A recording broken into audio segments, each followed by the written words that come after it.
नमस्कार, मैं PM DNA Singh और आप देख रहे हैं कमाल है यार। इस वक्त की बहुत बड़ी खबर निकलकर सामने आ रही है कि नेपाल में फैला कोरोना से भी बड़ा कहर। जी हां दोस्तों, ब्लैक फंगस, इसके बारे में हम स्टडी करेंगे। क्या है इसके लक्षण, क्या है पहचान, किस प्रकार से आप कर सकते हैं और इसके बचाव के तरीके क्या हैं। दोस्तों, ये जो ब्लैक फंगस है ये कोरोना से भी काफ़ी ज़्यादा डेंजरस है। ब्लैक फंगस का कहर अब दिन प्रतिदिन बढ़ता जा रहा है। पहले भारत में दिखाई दिए थे कुछ लोगों में लक्षण और नेपाल में भी अब आने लगे हैं कुछ इसके केसेस। तो पूरी स्टडी करेंगे इसकी, तो वीडियो के अंत तक बने रहिए। और अगर आप चैनल पे नए हों तो चैनल को सब्सक्राइब करके बेल आइकन दबा लीजिए ताकि आपको इसी प्रकार की इंपॉर्टेंट न्यूज हर टाइम मिलती रहे सबसे पहले। चलिए तो सबसे पहले जान लेते हैं कि क्या है ये ब्लैक फंगस। दोस्तों, ये एक प्रकार का फंगल डिजीज है जो कि म्यूकरमाइकोसिस नाम के फंगाइल से होता है। ये ज्यादातर उन लोगों में होता है जिन्हें पहले से ही बीमारी होती है या वो ऐसी मेडिसिन ले रहे हों जो बॉडी की इम्यूनिटी को कम करती हैं या शरीर की दूसरी बीमारियों से लड़ने की ताकत को कम करती हैं। ये शरीर के किसी भी हिस्से में हो सकता है, लेकिन कोरोना से ठीक हुए उन लोगों में जिनको हाई शुगर है, उन जिन्होंने कोरोना के इलाज में हाई स्टेरॉइड लिया है, उन्हें ये अधिक से अधिक खतरा है कि ये डिजीज हो और ब्लैक फंगस के शिकार बन जाएं। अब देख लेते हैं कि किन लोगों में ज्यादा खतरा है इस ब्लैक फंगस के फैलने का। तो सबसे पहला नंबर है दोस्तों कोरोना के मरीज, डायबिटीज के मरीज और ऐसे लोग जिनमें एड्स या कैंसर जैसी बीमारी पहले से ही है या जो कुपोषण या फिर जेनेटिक के शिकार हैं।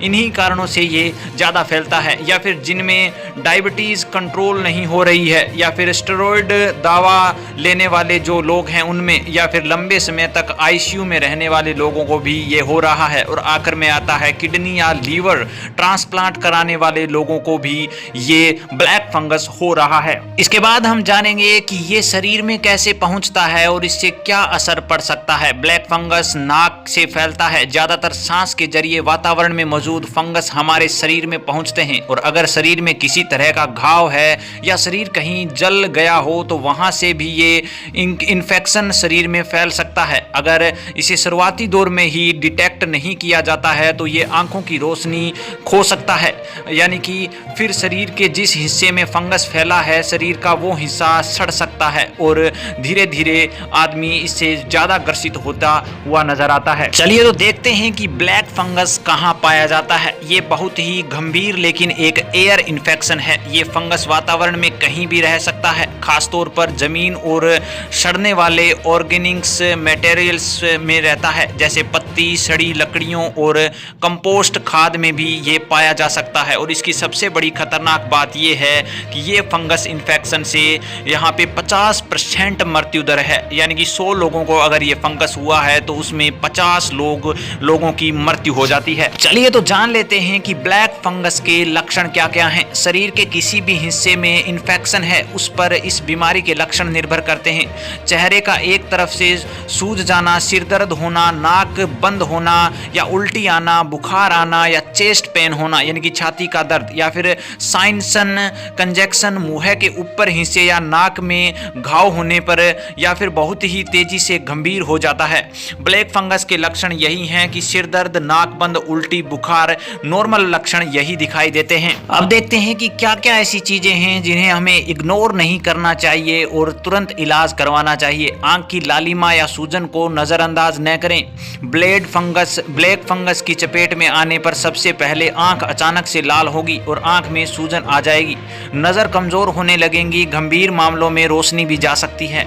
और कोरोना रोगी आंख की लालिमा या सूजन को नजरअंदाज बिल्कुल ना करें। तुरंत यहाँ पे डॉक्टर की सलाह पर उपचार करवाएं ताकि ये ब्लैक फंगस आगे ना बढ़ सके। और दोस्तों, ये इन्फेक्शन किन लोगों को होता है और इसका कोरोना से क्या कनेक्शन है, ये भी बड़ा रीजन है। डॉक्टरों का मानना है कि ये फंगस कोरोना के मरीजों को ज्यादातर देखने को मिला है। जिन रोगियों में कोविड के दौरान ज्यादा स्टेरॉइड लिया गया है या काफी देर तक आईसीयू में रहे होंगे, या फिर ट्रांसप्लांट या कैंसर के रोगी हैं, या फिर जिनका शुगर लेवल हमेशा ज्यादा रहता है, इन लोगों में ये यहाँ पे फंगस ज्यादा से ज्यादा संभावना है कि होगा। दोस्तों आजकल इन्फोटेरिसिन बी दवा की मांग बढ़ रही है। कुछ राज्यों में काली फंगस का प्रकोप बढ़ने से इन्फोटेरिस बी दवा इंजेक्शन की मांग बढ़ रही है।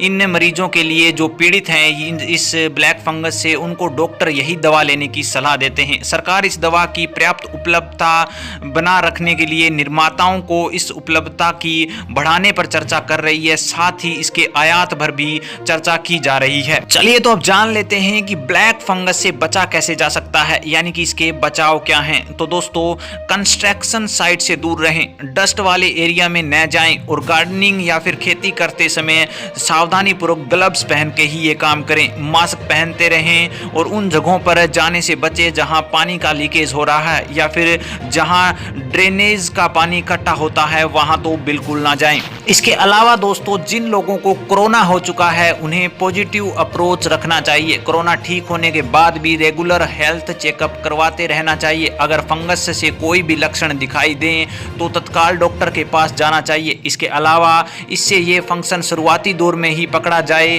तो इसका समय पर इलाज किया जा सकता है। तथा दोस्तों ध्यान रहे कि इलाज में थोड़ी सी भी देरी से मरीज के शरीर का वो हिस्सा जहां से ब्लैक फंगस इन्फेक्शन हुआ है सड़ने लगता है। इस स्थिति में उसे काट कर निकालना पड़ सकता है। ऐसा नहीं करने पर मरीज की जान भी जा सकती है। हमारे शरीर पर करोड़ों की संख्या में फंगस और बैक्टीरिया होते हैं। इम्यून सिस्टम उन्हें मारता रहता है। इम्यूनिटी सिस्टम कम होने पर हमारा ये चीज ज्यादा होने लगती है, यानी कि फंगस की दर है वो ज्यादा जल्दी से बढ़ने लगती है। फंगस कई तरह से होता है, कोई त्वचा से तो कोई यहाँ पे नाखून से होता है और म्यूकारामाइकोसिस रक्त वाहिनियों में नुकसान पहुंचा सकता है और ये घातक तरह से फंगस कर सकता है।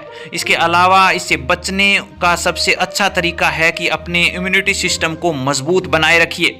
दोस्तों कोरोना के जहां पर प्रकोप चल रहा था वहीं पर यह फंगस अब और ज्यादा दुविधाएं ला रहा है लोगों में डर का माहौल तो पहले ही कम नहीं था और अब इस फंगस ने तो जैसे मानो कि लोगों की जान ही निकाल ली हो।